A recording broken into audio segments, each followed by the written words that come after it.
Welcome back! In this lecture, we'll take a look at the consonant sound re, represented solely by the letter R. You may be wondering why I didn't include this consonant sound in the previous video. The reason for it is that the letter R in Spanish can represent two different sounds, so it requires a more thorough explanation.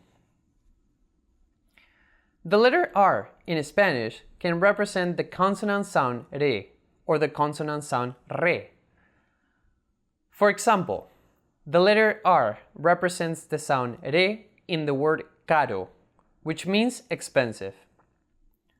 However, it represents the sound re in the word razón, which means reason. In this video, we will focus on the sound re, which can only happen in three cases. First, when the letter R is between two vowels, like in the word caro.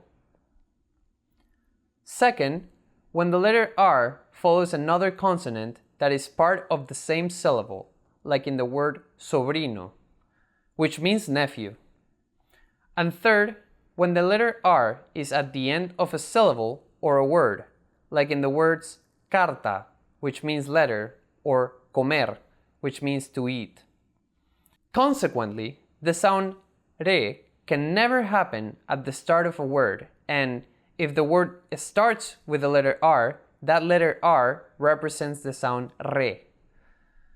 Moreover, the sound re cannot happen at the start of a syllable, when the letter R follows a consonant from another syllable.